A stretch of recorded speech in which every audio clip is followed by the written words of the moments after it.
ایسا نہیں ہے کہ علم الہی میں جب یہ تھا اور وہاں سے نزول کیا قرآن نے تو اس کے بعد حقیقت محمدیہ میں آیا تو اس کا مطلب ہے کہ علم الہی اس میں موجود، اس کا وجود نہیں ہے. یا وہاں سے اگر نزول کیا ملائکہ کے ذریعے سے درمیان میں آیا پہنچا یہ قرآن تو حقیقت محمدیہ میں اس کا وجود نہیں تھا. یا اگر قلب رسول پہ نازل ہوا تو اوپر کے درجات میں ملائکہ کے ہاتھ میں درمیان تھے، ملائکہ کے پاس تھا، حقیقت محمدیہ میں تھا، علم الہی میں تھا تو وہاں موجود نہیں. ایسا نہیں ہے، بلکہ قرآن کی حقیقت ان تمام مراحل میں محفوظ ہے.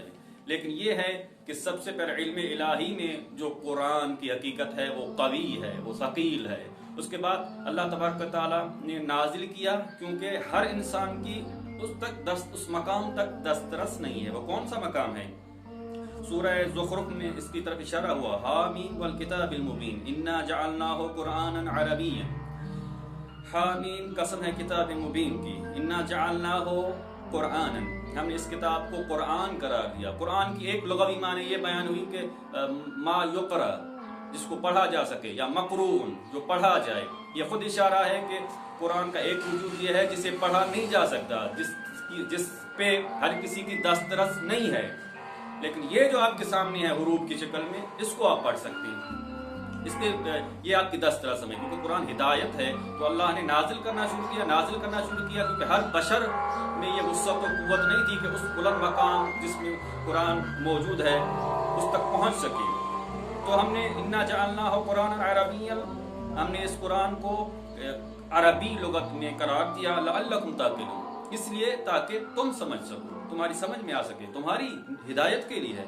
وَإِنَّهُ فِي أُمِّ الْكِتَابِ، ورنہ اس سے پہلے یہ قرآن کتاب میں تھا. کتاب میں ہے یعنی وہاں نہ عربی ہے نہ عبری زبان ہے، وہاں نہ انگلش ہے نہ وہاں اردو ہے نہ فارسی. زبان کا تصور نہیں ہے. جو کتاب میں قرآن ہے وہ ایسا ہے جس کو آپ لغت میں ڈھال نہیں سکتے.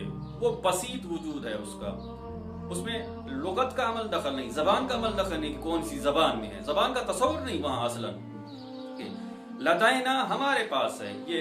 اور جس کو علم لدنی ہو، جو اتنا بلند اپنے آپ نفوس طاہرہ کو کرے، وہاں تک پہنچے اور علم لدنی حاصل کرے، اس کی دسترس حاصل ہو سکے گی اس قرآن تک جو ہمارے پاس ہے. لعلی، اور یہ بہت بلند ہے، آپ کی عقول سے بلند ہے. عقل بشری نہیں پہنچ سکتی اس تک جو کتاب میں قرآن ہے. حکیم، مستحکم، محکم ہے، یعنی اسے قرآن کو جو وہاں پہ ہے اس کو آپ صورتوں میں تقسیم نہیں کر سکتے، آیات میں تقسیم نہیں کر سکتے، الفاظ میں تقسیم نہیں کرتے، حروف میں تقسیم نہیں کر سکتے. وہ بسیط ہے وجود، وہ معنوی اس کا جو وجود ہے، حقیقت قرآن وہ الگ ہے اس قرآن سے جو ہمارے سامنے ہے. اس کا مطلب یہ نہیں کہ الگ قرآن ہے. حقیقتیں محفوظ ہیں تمام مراحل میں، لیکن وہ قوی اور ثقیل حقیقت ہے. اللہ نے اس کو خفیف لباس میں نازل کرنا شروع کیا، اور آخری لباس میں جب نازل کیا تو قلب رسول پہ جبرائیل نے اسے نازل کیا. جبرائیل لے کے آئے قلب رسول پہ، نزل بہ روح الامین علی قلبک. اور اس کے بعد جب یہ قرآن زبان رسول پہ آیا تو سننے کے قابل ہوا. اس کے بعد کاتبین نے لکھا تو یہ پڑھنے کے قابل ہوا. اس مرحلے پہ آیا تو ہمارے لیے ہدایت بن گیا. ہم عام انسانوں کی دسترس میں آ گیا اور ہم ہدایت سے حاصل کر سکتے تھے. ورنہ وہ قرآن جو قلب رسول میں تھا اس تک ہماری دسترس نہیں تھی عام انسانوں کی. وہ قرآن جو بِأَيْدِي سَفَرَةٍ، جو سفیران الہی ملائکہ ہیں ان کے پاس تھا، ان تک عام انسان کی دسترس نہیں تھی بشر کی. وہ قرآن جو لوح محفوظ میں، یہ کتاب میں ہے، جیسے سورہ واقعہ میں کہا انہ لقرآن کریم فی کتاب مکنون، وہ قرآن جو کتاب مکنون میں تھا. سورہ بروج میں آیا بل ہوا قرآن مجید فی لوح محفوظ، جو قرآن لوح محفوظ میں تھا اس تک دسترس نہیں تھی عام بشر کی. جو علم الہی میں تھا اس تک دسترس نہیں تھی عام بشر کی. اس لیے اللہ نے وہاں سے نازل کرنا شروع کیا. لیکن حقیقت قرآن کی ہر جگہ محفوظ تھی، لیکن رقیق خفیف لباس میں نازل در نازل آسان کرنا شروع کیا یہاں تک کہ ہمارے سامنے کتبی شکل میں قرآن جو آج موجود ہے، مابین دفتین، جو سورہ الحمد سے شروع کر والناس تک ختم ہوتا ہے، وہ اس صورت میں ہمارے پاس آ گیا. اس کی ایک مثال دے کے میں آسان کرنے کے لیے آپ کی خدمت میں اور زحمتیں آپ کی تمام کرنا چاہوں گا کہ کس طرح نزول کی کیا کیفیت ہے. مثلا کہ ایک استاد کے پاس ہم نے کوئی درس پڑھا، کوئی سبجیکٹ پڑھا اور اس کو پوری طرح ہم نے سمجھ لیا، اور ہم چاہتے ہیں کہ ہم خود لیکچر دیں اس موضوع پر جو ہم نے استاد سے سنا۔ جب ہم نے استاد سے سنا تو وہ تمام چیزیں، وہ تمام علم وہ ہمارے عقل میں آ گیا، سمجھ میں آ گیا، ذہن میں اور عقل میں آ گیا۔ اب ہم اس ایک لیکچر کے ذریعے سے ڈیلیور کرنا چاہ رہے ہیں، دوسروں تک منتقل کرنا چاہ رہے ہیں، تو دوسرا جو شخص ہے وہ ہمارے عقل اور ذہن تک نہیں پہنچ سکتا، اس کی رسائی نہیں ہے کہ وہ مطلب مفہوم لے ضروری ہے کہ ہم اس تک کسی اور ذریعے سے پہنچائیں۔ تو ہم نے اس قوت عاقلہ سے، عقل سے اس کو نازل کیا اور تخیل میں لے کے آئے، یعنی ہم نے یہ سوچنا، غور فکر شروع کرنے کیا، تخیل کرنا شروع کیا، خیال کیا کہ اس لیکچر کو ڈیلیور کریں گے تو کتنے حصوں میں اس کو تقسیم کروں، ایک اس کا مقدمہ ہوگا، 2-3 اس کے حصے ہوں گے، آخر میں ایک نتیجہ ہوگا اس کا۔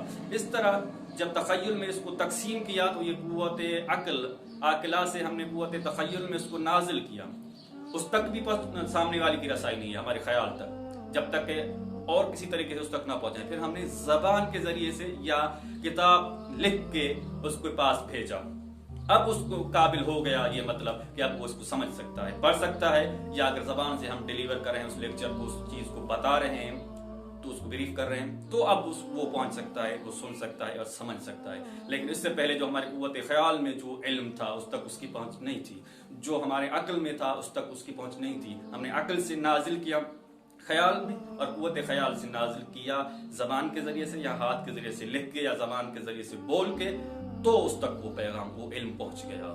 تو اس کا مطلب ہے لیکن جو علم اس تک پہنچا تو اس تک بھی موجود ہے، اور ہمارے یہاں موجود، ایسا نہیں ہے کہ جب ہم نے ذہن سے اور عقل سے منتقل کیا قوت خیال کی طرف تو وہ علم عقل اور ذہن سے چلا گیا، نہیں، وہاں بھی موجود ہے۔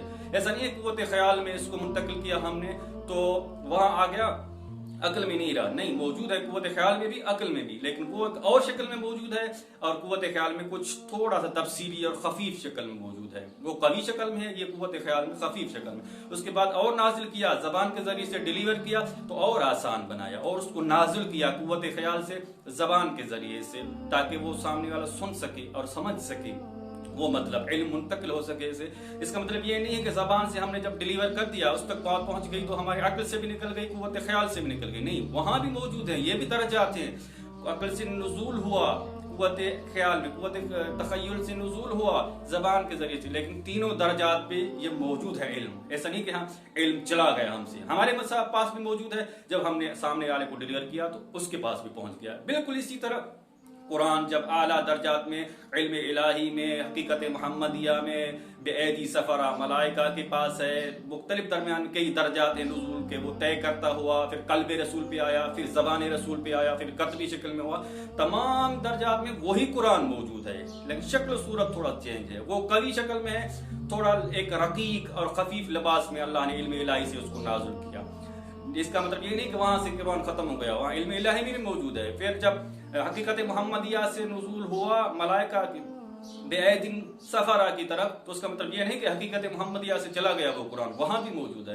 اور جب قلب رسول پہ نازل ہوا تو بالا ترین جو مراحل ہیں وہاں بھی اس کا وجود موجود ہے، قرآن موجود ہے، اور قلب رسول سے زبان رسول پہ آیا تو قلب رسول پہ بھی موجود ہے یہ قرآن۔ لیکن عام انسان کی فقط اس تک یہ جو ریٹن صورت میں ہو یا زبانی کوئی سنائے رسول اللہ، اس تک رسائی تھی، لیکن ہر ایک کی اس تک رسائی نہیں ہے۔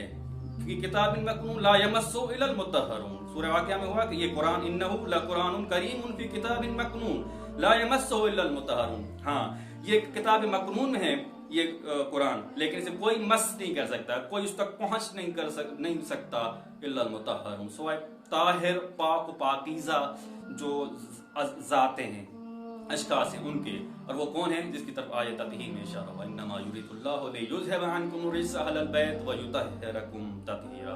اہل بیت ہیں جو قرآن کے بالا ترین مراحل پر پہنچ سکتے ہیں، رسول اللہ ہے جو کبھی تو وحی کا نزول ہوتا ہے، جبریل وحی لے کے آ جاتے ہیں اور اس کے قلب رسول پر نازل کرتے ہیں، لیکن کبھی کبھار رسول اللہ اس اپنے مقام محمدی پر جب مقام نورانی پر پہنچتے ہیں تو جبرائیل کا واسطہ بھی نہیں ہوتا، ڈائریکٹ اللہ سے وحی لیتے ہیں۔ انک لتلقی القرآن، اے حبیب تم قرآن من لدن علیم حکیم، تم قرآن کو تلقی کرتے ہو، لیتے ہو علیم اور حکیم ذات سے، ڈائریکٹ لیتے ہو، بغیر واسطہ جبرائیل، بغیر واسطہ ملائکہ، بغیر کسی واسطے سے۔ یعنی اس کبھی کبھار وحی الہی ڈائریکٹ لیتا ہے رسول اکرم، جو روایت میں بھی ذکر ہوا کہ پسینے سے شرابور ہو جاتے تھے اور کیفیت چینج ہو جاتی تھی، گشی کی طرح کی کوئی حالت ہو جاتی تھی، کیونکہ ڈائریکٹ وہی لیتے تھے کبھی. لیکن کبھی جب اس مقام تک نہیں جاتے تھے رسول اللہ اور اسی دنیا میں رہتے تھے، اس مقام تک نہیں جاتے تھے، تو جبرائیل نازل ہوتے تھے اور رسول کے قلب پر وہی نازل ہوتی. وہی ایسا نہیں کہ ہمیشہ جبرائیل نازل کرتے تھے، کبھی کبھی جبرائیل کا واسطہ نہیں ہوتا تھا، ڈائریکٹ رسول خدا وحی لیتے تھے اللہ تبارک و تعالیٰ سے.